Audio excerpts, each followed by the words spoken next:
ছোটবেলায় বাবা মায়ের হাত ধরে যখন দীঘা যেতাম তখন লুকোচুরি খেলতাম ঝাউয়ের জঙ্গলে। সমুদ্র তটে পড়ে থাকতো হাজার হাজার ঝিনুক। দিন পাল্টেছে, উন্নয়নের ছোঁয়ায় দীঘা এখন কংক্রিটের জঙ্গল। সেখানে না আছে ঝাউয়ের বন, না আছে ঝিনুকের রাজ্য। কিন্তু মনটা হঠাৎ করে ছোটবেলার দিনগুলোতে ফিরে যেতে চায়, যে ফিরে পেতে চায় সেই ঝাউয়ের জঙ্গল, ঝিনুকের রাজ্য। তারই খোঁজে এবার পাড়ি দিলাম এক নতুন সমুদ্র সৈকতের সন্ধানে।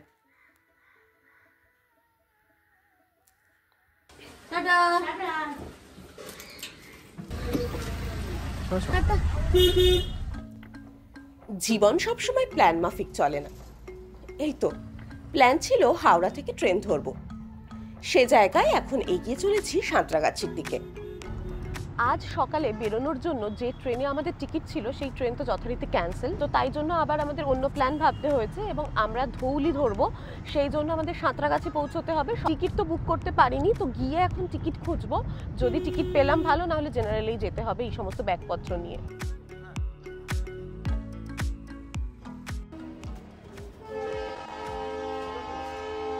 দাদা বালাসোর কত এখান থেকে? 105 টাকা। আর কত নম্বরে দেবে? ধৌলিতে হবে তো? এখন তো রিজার্ভেশন হবে না, জেনারেল কাটতে হবে, তাই তো? Thank you. অনুগ্রহ করে শুনবেন গাড়ির সংখ্যা 1282 শালিমার ধৌলি হাওড়া সুপারফাস্ট এক্সপ্রেস 1 নম্বর প্ল্যাটফর্মে আসছে।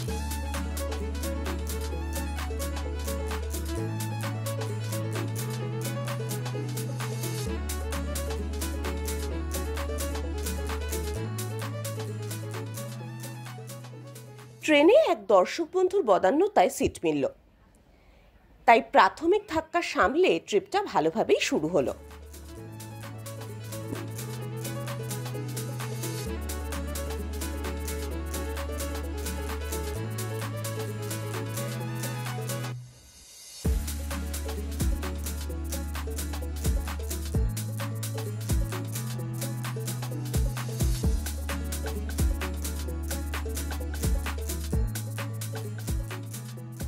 আমরা এখন এসে পৌঁছে গেছি বালেশ্বরে। ছোট একটা উইকেন্ড ট্রিপ মানেই বালেশ্বর আমাদের খুব পছন্দের একটা স্টেশন। এখান থেকে বেশ অনেকগুলো জায়গা ঘোরা যায়, কিন্তু আজকে আবার আমরা চলেছি একটা নতুন জায়গার সন্ধানে। তো এখন বাইরে যাই, আর আজকে একটুখানি টিপটিপ করে বৃষ্টিও পড়ছে।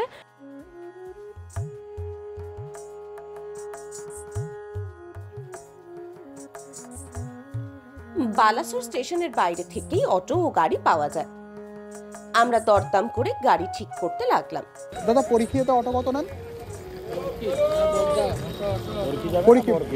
পরীক্ষি গেলে কত নেন অটো? 700 টাকা করে। দাদার সাথেই আজকে আমরা যাব আমাদের নতুন জায়গার উদ্দেশ্যে। আর বালাসোর মানেই এখান থেকে কিন্তু অনেকগুলো উইকেন্ড ডেস্টিনেশনের সন্ধান পাওয়া যায়। তো আপনারা এরকম বালাসোর থেকে কোন কোন জায়গায় গেছেন আমাদের কমেন্ট করে জানাতে ভুলবেন না।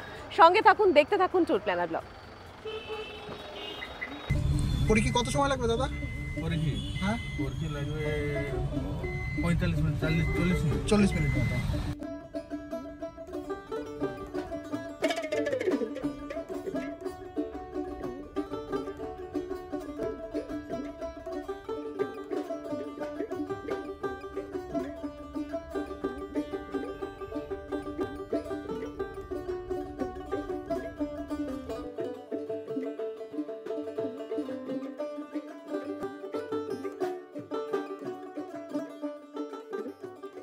ওয়েদারটা আজকে ডাল বটে, কিন্তু মন একদম ব্রাইট হয়ে গেছে। তার কারণ আমরা এসে পৌঁছে গেছি পরীক্ষী বিচে এবং আমরা আজকে থাকবো মাই ব্রাইট ক্যাম্পে।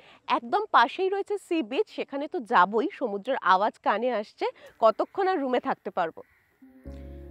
উড়িষ্যার সমুদ্র সৈকতগুলোর মধ্যে নবতম সংযোজন পরীক্ষী। শান্ত নিরিবিলি সমুদ্র সৈকত লাগোয়া রয়েছে ঘন ঝাউয়ের জঙ্গল। সেই ঝাউয়ের জঙ্গলের পরেই গড়ে উঠেছে 2-3টে ক্যাম্প। তারই একটা হলো মাই ব্রাইট ক্যাম্প, যেখানে আজ আমরা থাকবো। মাই ব্রাইট ক্যাম্প সত্যি ভীষণ ব্রাইট, কারণ দেখুন চারপাশটা কি সুন্দর কালারফুল এবং সাজানো কি সুন্দর রুমগুলো, ব্রাইট লাগছে দেখতে।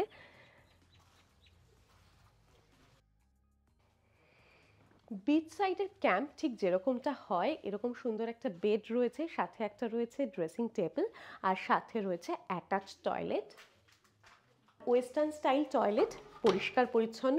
আর কি চাই, এটাই তো যথেষ্ট।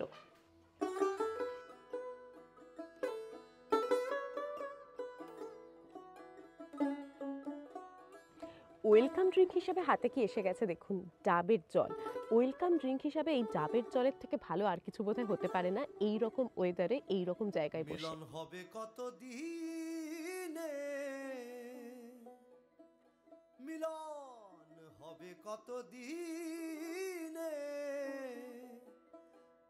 আমার মনের মানুষের সনে,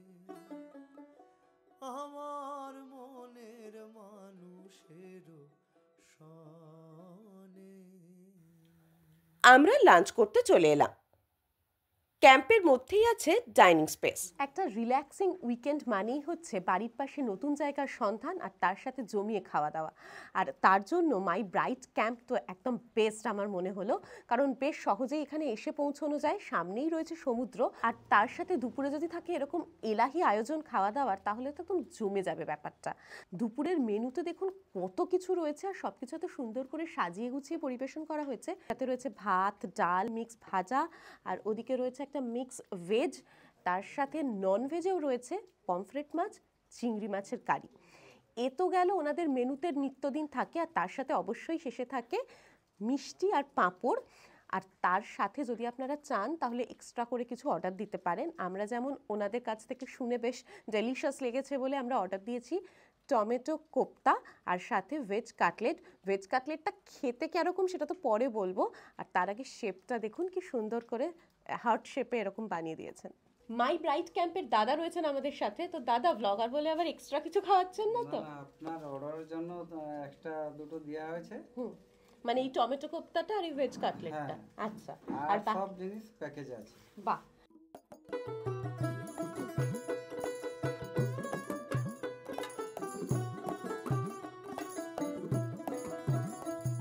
লাঞ্চ করে আমরা বিচের দিকে এগিয়ে চললাম।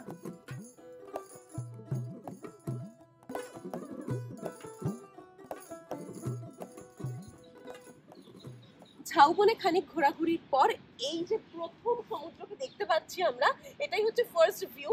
বেশ ভালোই লাগছে কিন্তু সমুদ্রটা, একটা নিরিবিলি সমুদ্র সৈকত, পরিখি সি বিচ, আর সেখানে এখন আপাতত টুরিস্ট বলতে আমরা দুজন, আর ওই যে সমুদ্র, সমুদ্রের গর্জন শোনা যাচ্ছে এবং তাকে দেখাও যাচ্ছে।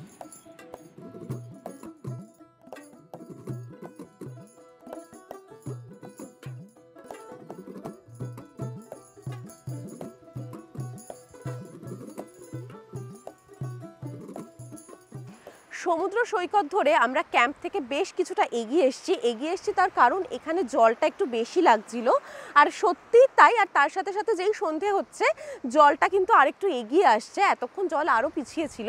আর এই যে আমার চারপাশটা পুরো সাদা হয়ে আছে, আমি তো প্রথমে ভাবছিলাম সেই রসুনের খোসার মতন ছড়িয়ে আছে কি, কাছে এসে বুঝলাম এগুলো সমস্তই কিন্তু ঝিনুক।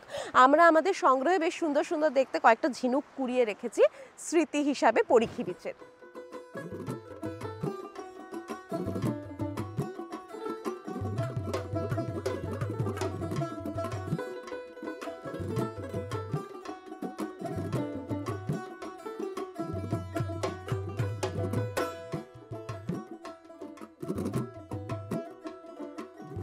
সন্ধে নামছে আর ধীরে ধীরে অন্ধকার ঘিরে ধরছে চারদিককে।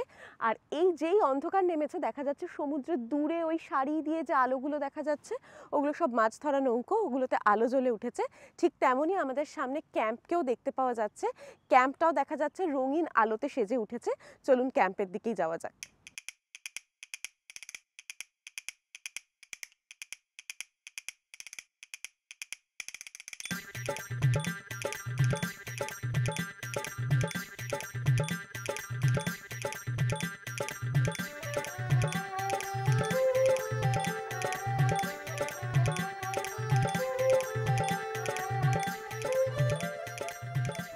বৃষ্টি কমতে বেশ ভালোই ঠান্ডা ঠান্ডা লাগছে, আর সন্ধেবেলা পুরো ক্যাম্পটা সেজে উঠেছে রং বেরঙের এলইডি আলোতে।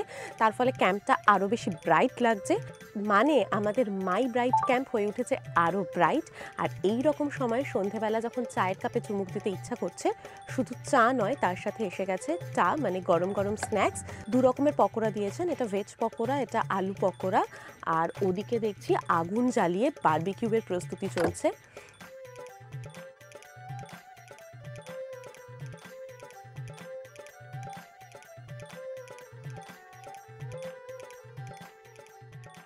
সন্ধেবেলায় দেখেছিলাম বারবিকিউর প্রিপারেশন চলছে, আর এখন আমাদের সামনে চলে এসেছে কিন্তু বারবিকিউ। আর দেখুন পুরো প্লেটে সাজিয়ে দিয়েছে, দেখেই তো জিভে জল আসছে।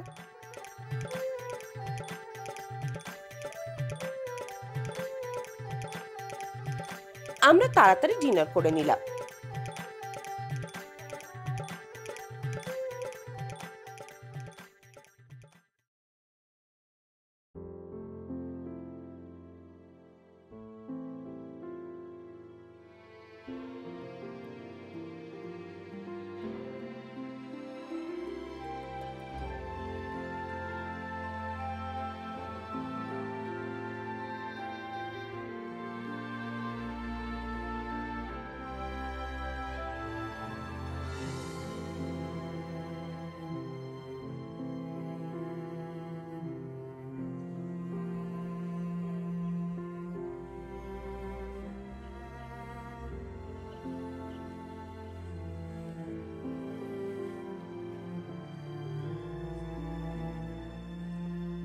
সকাল সকাল আমরা বেরিয়ে পড়েছি এবং আমরা যাচ্ছি সমুদ্রের ধারে, বুঝতেই পারছেন।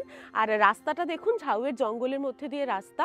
কালকে তো একেবারে মেঘলা ওয়েদার ছিল, আজকে তো আকাশ পরিষ্কার, এবং তার ফলে সূর্যের যে আলো সেটা ঝাউয়ের গাছের মাঝখান দিয়ে যখন জায়গায় জায়গায় পড়েছে, তখন একটা আলো আঁধারির খেলা চলছে এই পুরো জায়গাটা জুড়ে।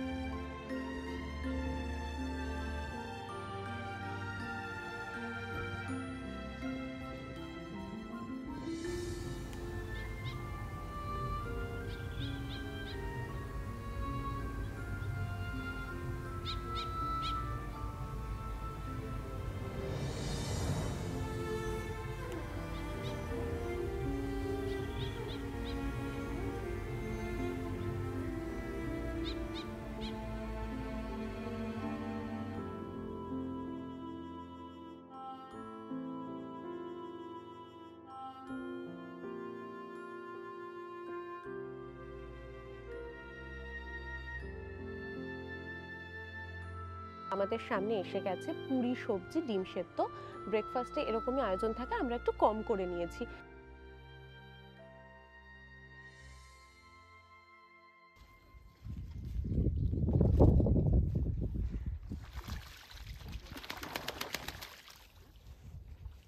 আমরা এখন আমাদের ক্যাম্প থেকে চলে এসেছি বুড়িবালামের তীরে, আর বসে রয়েছে এরকম একটা নৌকোয়। বুঝতেই পারছেন আমরা এখন যাব নৌকো বিহারে।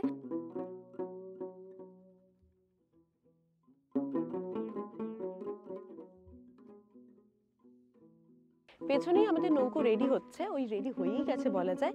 এই নৌকো করেই আমরা এখন খানিকক্ষণ ভেসে থাকবো বুড়িবালামে।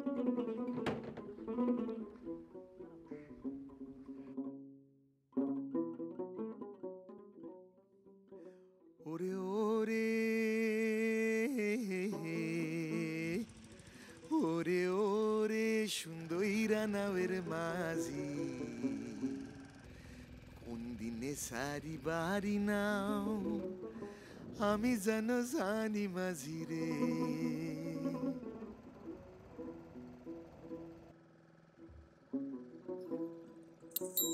ওরে সুন্দরীরা নাওয়ের মাঝি, কোন দিনে সারি বাড়ি নাও আমি যেন জানি মাঝি রে।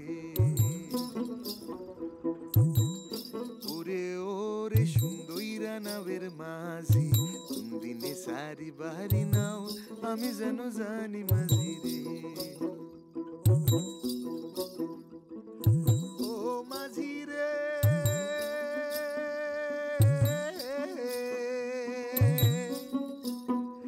মাঝি রে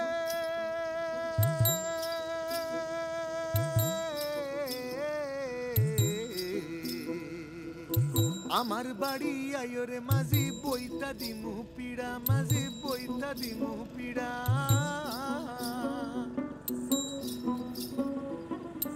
আমার বাড়ি আয়োরে মাঝি বইতা দিমু পিড়া মাঝি বইতা দিমু পিড়া তোমায় আমি খাইতা দিমু ও মাঝি তোমায় আমি খাইতা দিমু সালি ধানের সিরারে সুন্দইরা নাওয়ের মাঝি কোন দিনে সারি বাড়ি নাও আমি যেন জানি মাঝি রে।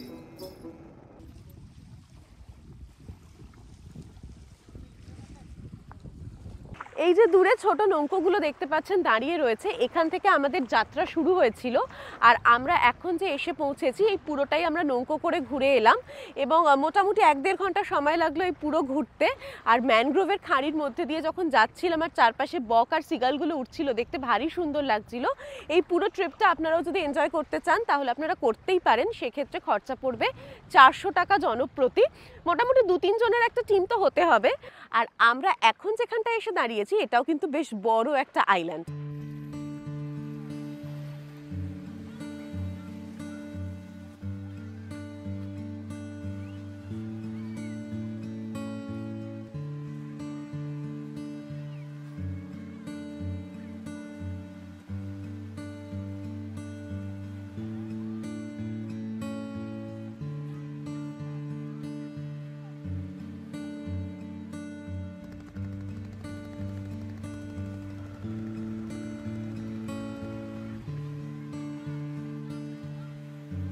আমরা পরীক্ষিতে ফিরে এলাম।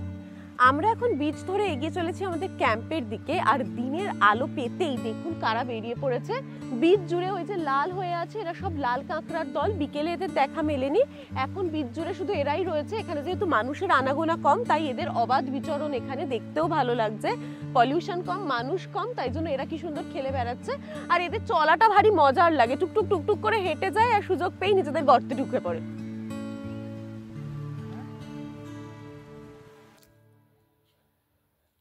আমাদের ফেরার ট্রেন ধৌলি ছিল, এদিকে দেরি হয়ে যাচ্ছে, তাই ক্যাম্পের দাদারা বাইকে করে আমাদের মেন রোডে পৌঁছে দিল।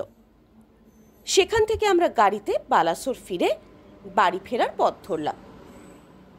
আপনাদের সঙ্গে দেখা হবে পরের পর্বে নতুন জায়গার গল্প নিয়ে। ততক্ষণ অবধি সঙ্গে থাকুন, দেখতে থাকুন ট্যুর প্ল্যানার ব্লগ। আর আমাদের চ্যানেলকে এখনও সাবস্ক্রাইব করে না থাকলে এখনই সাবস্ক্রাইব করে বেল আইকনে ক্লিক করে দিন সমস্ত নোটিফিকেশন সবার আগে পাওয়ার জন্য। আর এই ভিডিওটা ভালো লেগে থাকলে লাইক কমেন্ট করতে ভুলবেন না। আপনার প্রিয়জনদের সাথে অবশ্যই অনেক অনেক শেয়ার করুন এই ভিডিওটা।